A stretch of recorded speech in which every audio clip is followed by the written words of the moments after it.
Hello again, my name is Anne Marie Zansel, and welcome to Coming Out and Beyond LGBTQIA plus stories.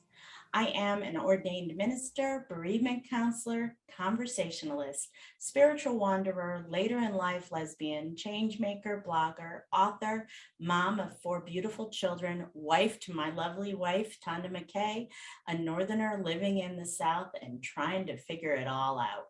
I share the stories of people who are coming out later in life to the LGBTQIA plus community and other queer stories.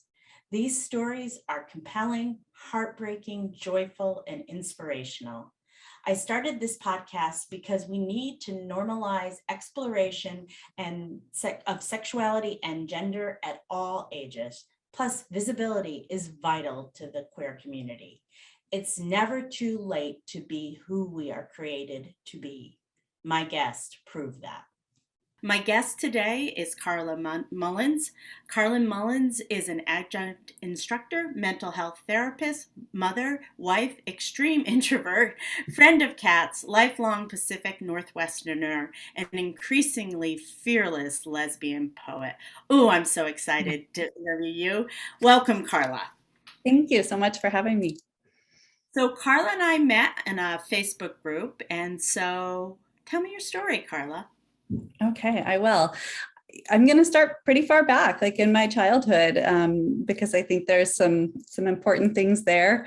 I was raised Southern Baptist, and so I absorbed very early on some religious beliefs and ideas that, in retrospect, would have made it really hard for me to come out earlier in life. I can remember being in about 3rd grade, being at church, sitting there on the wooden pew by my sister. And usually we just like wrote each other little notes and colored and things like that. But for some reason, something the pastor said caught my attention. And what he said was that homosexuality was a sin, and thinking about it was just as bad as doing it. And I had no idea what the word homosexuality meant, but I knew I was thinking about it in that moment. And I got really scared and kind of panicky. And I remember thinking about that a lot over the next several days. And then I just kind of set it aside. I had I grew up in a small rural community in the Pacific Northwest. I didn't know anybody who was gay growing up. Mm-hmm. I didn't even really understand, I think, to some degree what that meant. But when I was 14, playing 9th grade basketball, I remember at a basketball game having this attraction to a girl on the other team and just kind of staring at her and then freaking out. And it clicked in that moment for me, like, oh, I have these kinds of feelings for girls that my friends have for boys. And I had never had the feelings for boys. When other girls would talk about their crushes on boys, I would play along. I would name a boy I had a crush on that I didn't really,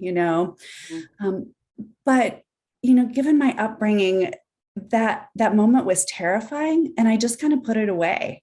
Like, I intentionally compartmentalized it away, wouldn't let myself think about it anymore, and went on to do the things that I thought that I was supposed to do, Well, yeah, and it's directly related to what the pastor said.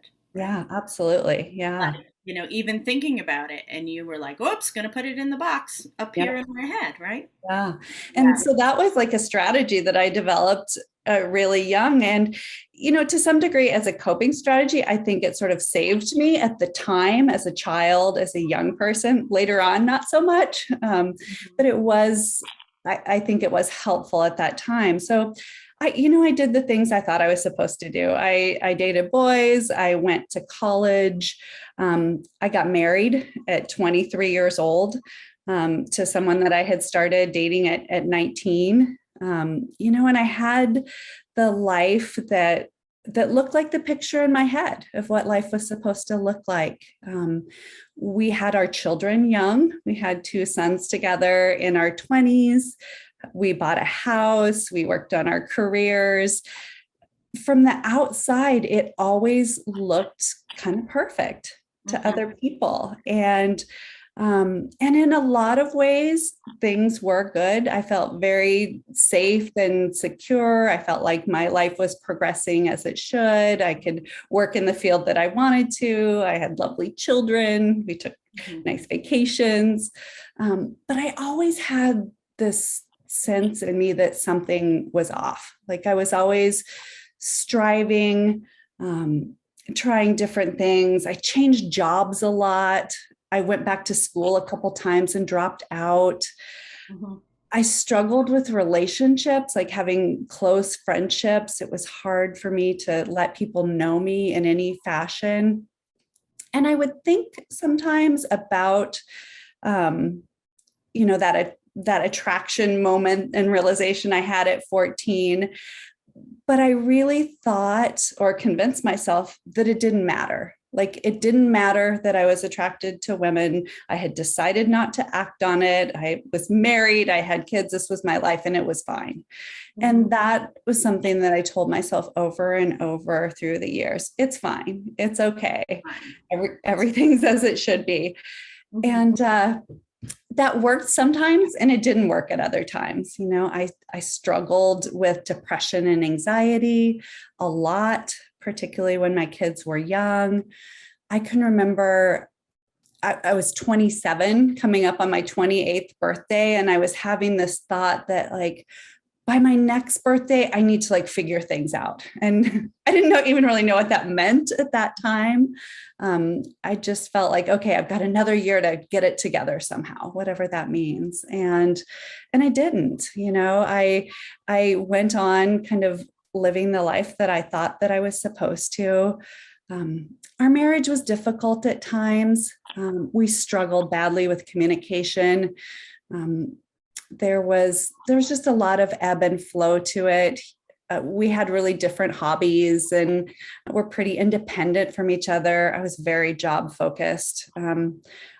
For most of my adult life, I didn't have one job. I had two or three. Like work was my escape. It was a huge part of my identity.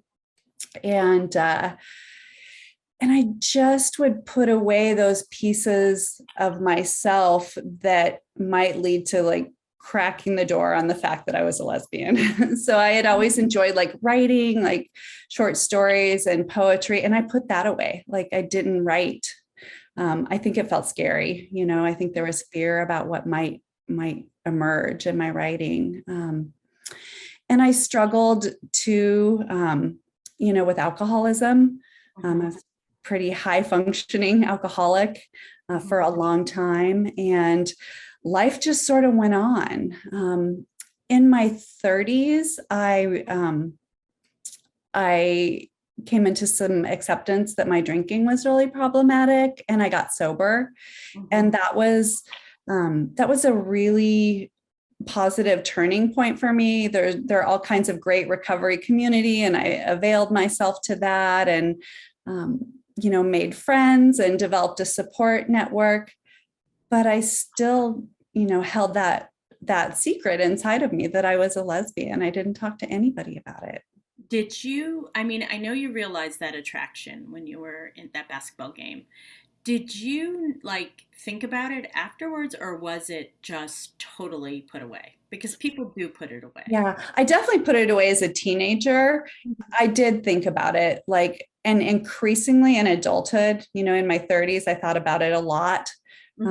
But I always framed it as, I've made my choices in life. And I think that comes from my upbringing, you've made your bed, now you have to lie in it kind of thing. And that I did that for a long time. The other thing that happened like shortly after I got sober, so I was thinking about it more. I still wasn't talking about the fact that I was a lesbian, but I was thinking about it, thinking about my life. I'd gone back to graduate school. And so there was some momentum towards change. But then my oldest son got diagnosed with cancer at 13, and that took over my life for a number of years. And so anything related to me and like my own growth and emerging as a person just kind of shifted to the side. And I went on with life, and my kids grew up. I had moments along the way that sort of tried to nudge me to live more authentically, but I didn't respond to the nudge, you know? I have two questions. So Yeah. I know you identify yourself as a lesbian now, but when you were like having these thoughts, did you use the word lesbian, or did you, because a lot of times, as you and I both know, a lot of people, when especially when they're coming out later in life, they have a really hard time embracing that word. And you and I are both with longtime lesbians, so you and I are very like, we've been bombarded with it, so we're very comfortable with it. How did you think of yourself? Did you think of yourself as a lesbian, or did you think I might be gay? What went in your head? What word did you use? Yeah, I think I use the word gay a lot. Yeah. As I got older, I increasingly thought about the word lesbian. And by the time I came out, I was really excited to use that word. Okay, that's really nice. Yeah. And so what were the clues that you were ignoring? Attraction to women. My fantasies were about women. I always had lesbian friends. Like somehow, like I would connect with the coworkers who were her lesbians, and we would become friends. Or within my social circle, I would just gravitate in friendships towards lesbians. And there wasn't particularly attraction in those. It was just sort of this innate knowing of these are my people in some capacity, you know? Yes, exactly. That's very common, is that a lot of times, my definition of internalized homophobia, it's like, I don't care if anybody's gay. My friends can be gay. My kids can be gay. I don't care. The only person who can't be gay is me. Exactly. Yeah. And so here you are like you have a lot of lesbian friends around you because you're with your people. Yeah. But it's still not connecting. Yeah. And I thought, I was getting increasingly discontent internally.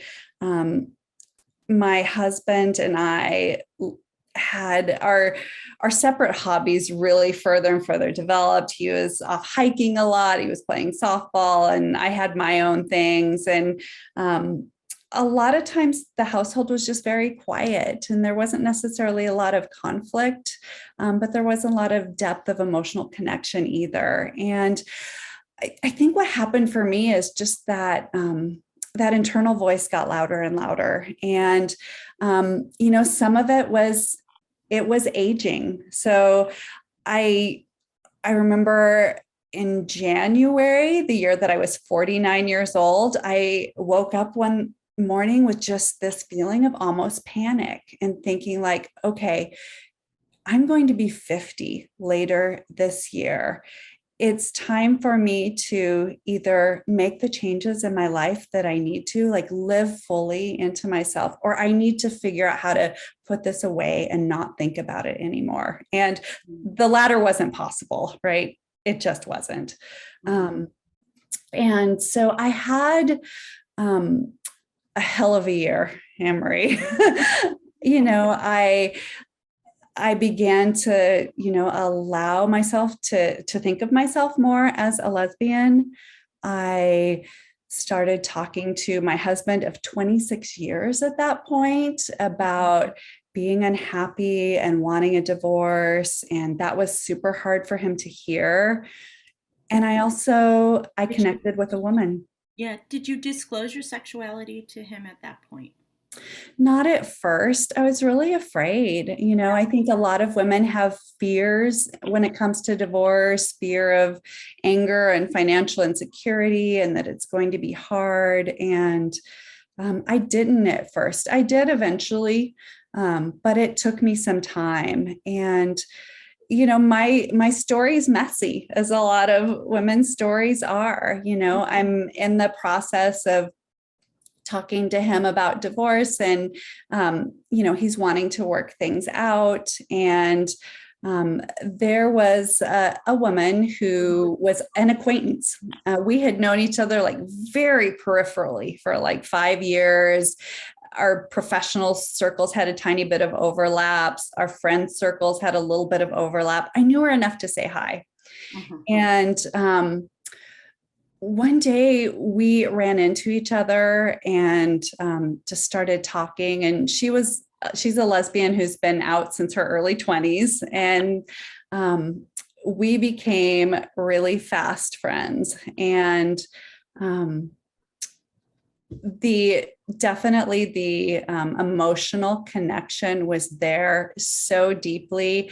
We both denied to ourselves that there were any feelings other than friendship for a long time. You know, she was aware of the fact that I was married to a man. I didn't tell her at first that I was a lesbian, and it became untenable eventually, right? And so I had this just really tumultuous time of getting a divorce, coming out, and beginning a relationship with someone who had been out her entire adult life. And I was almost 50 years old, but I was a baby lesbian, coming out in the world to be myself and to not, quiet who I am in the world.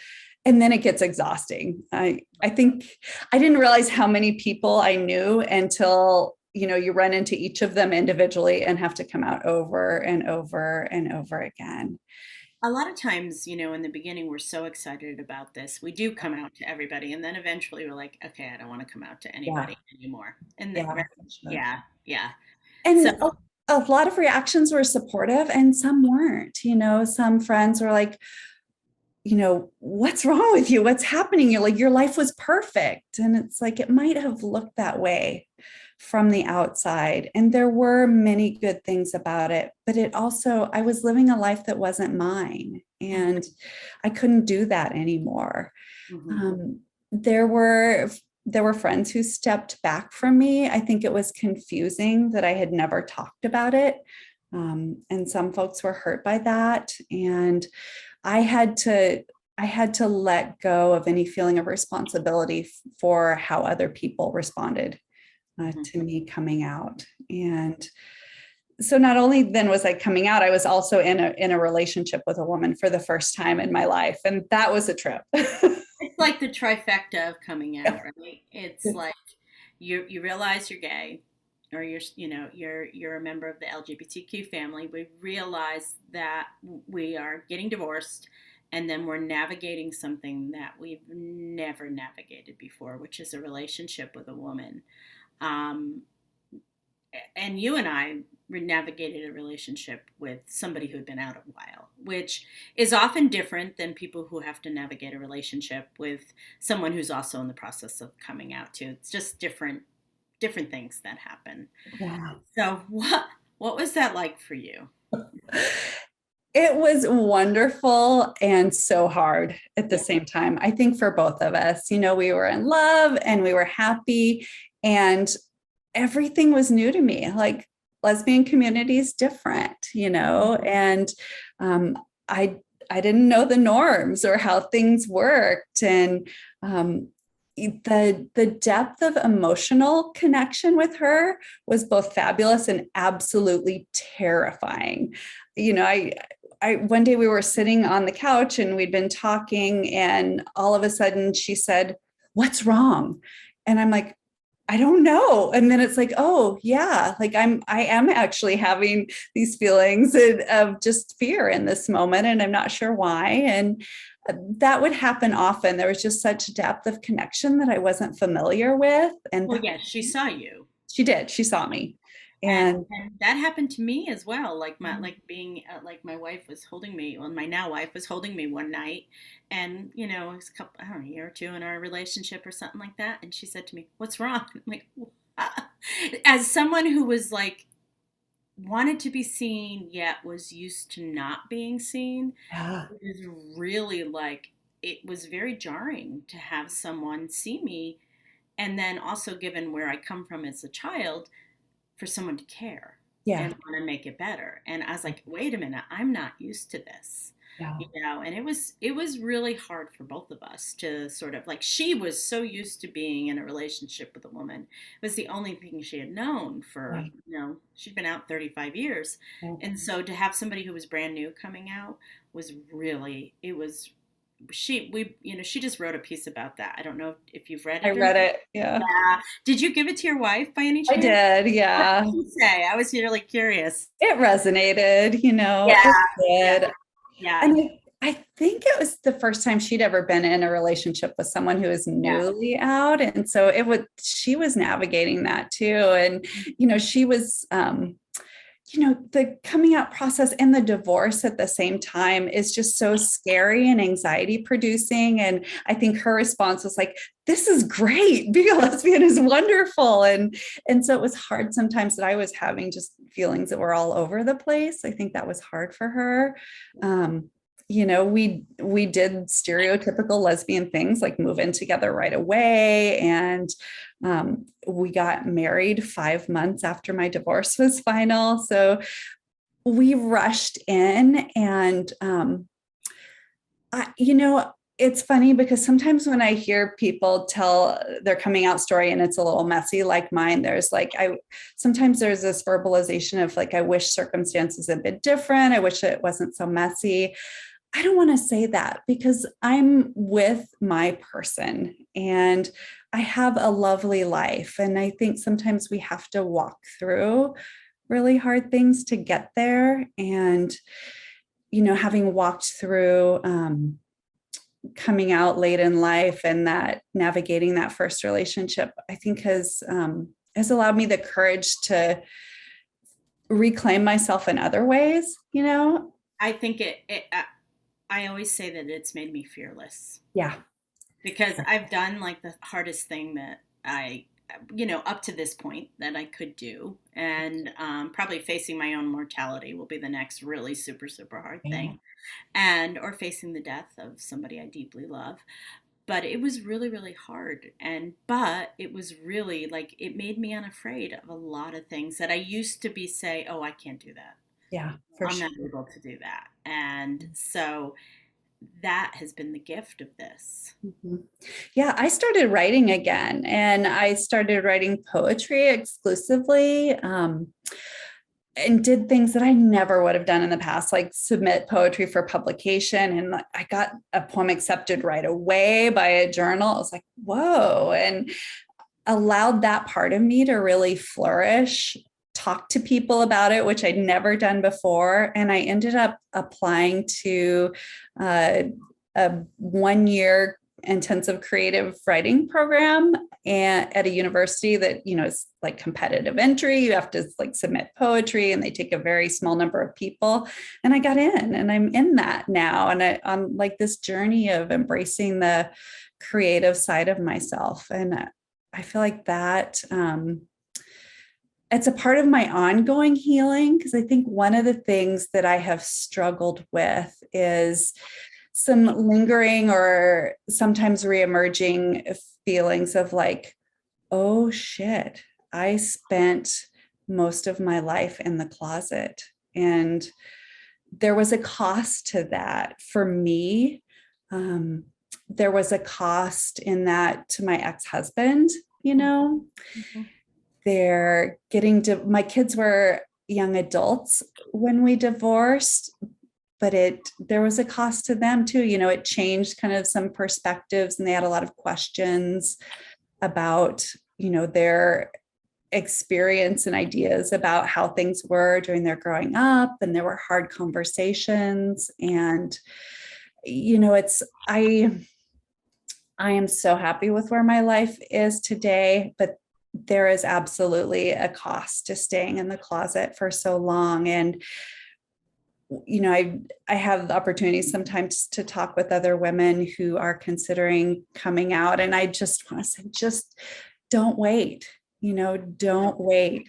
The years go fast, you get caught up in working and raising children. And then you're 49 and looking into that abyss of, I spent my life as someone that I'm not. Yes. You and I've talked about this before, and I hear both of us have like expressed regret about not embracing who we were when we were younger. I don't know if I would have. I just knew like my marriage to my ex-husband had a lot of problems, and which has unrelated to my sexuality, and staying where I didn't belong, you Yeah. know. And you've talked about that at some length too. Like Carla and I were in a group together, and most of the women were younger than us, and they had little children. And she said to me, and this is why I asked her to come and talk about this, because she said, "I wish I had left earlier." And it touched my heart so much. And I said, people need to hear this. Yeah. So, can you express a little bit more about that? Yeah, I think for myself, it would have been, I think it would have been healthier. I think absolutely um, one factor in my alcoholism was hiding who I am from the world. I often felt isolated because I never showed up as me in friendships. And so there was sort of that emotional toll, that struggle with anxiety and depression over the years. And there's and for my ex-husband too. Like Mhm. I I I was a lesbian. I couldn't fully be in a relationship with him in the way that everybody deserves, right? To be happy. And so that's hard. I I think about what I modeled for my children, in terms of staying in a relationship that was hard in other ways, but also like in hiding parts of myself. And I don't want to go down the road of, guilt and shame and beating myself up, but there is like, it's a dialectic. Two things can be true at the same Same time, time. And you also modeled your children to go towards your joy, Yeah. even when you're older, and it's not like, to me, 49 doesn't feel old at all. So, but, even as you're perceived older, how you perceive yourself, your children, receive this model of like, oh my gosh, mom's recreating her life, and it's possible to do that no matter when I want to do that. And so Yeah. that's a model you've given your children as well. So Yeah. it is that holding two things at once, so I understand that as well. So I'm going to end us now. And so I have three questions for you. Do you have a coming out song, Carla? I don't know if I have a coming out song, but my wife and I have the song, "You Are the Best Thing That Ever Happened to Me." And we sing that to each other a lot. Our wedding song was Lovely Day by Bill Withers. I love that song too. I love, those kinds of old, 70s, 80s songs. Do you have a favorite book or movie that really like has touched you deeply? I think the poetry of Mary Oliver has touched me deeply over the years. She has a poem called "The Journey" that I had printed out on a piece of paper and carried around in my purse for years. And there's a line in it about shedding the voices from outside with their bad advice and becoming fully yourself in the world. And her poetry, I think, has really was meaningful for me while I was struggling. It gave me hope, and it has a lot of meaning for me now that I'm, at a completely different place in that journey. Well, and she was a lesbian. Yep. And it's so interesting because her journey, her poetry has always spoken to me as Yeah. well. I'm not good at titles like you are, but the one that I like is "What Are You Going to Do with Your One Wild and Precious?" I think that's the summer day. Yeah. It's Yeah, beautiful. and that's on my tagline underneath my signature on my emails. Just her poetry really speaks to me deeply, and her appreciation of nature and how it is brought into all of her poetry. How is your life now? My life is fabulous. My wife and I just have this wonderful relationship. We're true partners. There is a depth of connection. I have such greater ease with myself. I'm okay being me in the world, and that feels really good. I'm more willing to be vulnerable and let people know me. the idea of talking on a podcast, historically, no way. I don't want to be known. I don't want to be seen, but that's changed, and I see how being vulnerable and being seen is good for me. And it's also good for others who are, maybe struggling with that or at an earlier place in their journey. Yes, others, I mean, so many different types of women can really appreciate your story. You have been articulate and wonderful, and I am so glad that you gave me this hour today to talk to you. I think that your story is going to help so many people, Carla. You framed it so nicely, and I really appreciate your time today. So thank you so much. Thank you. It was my pleasure.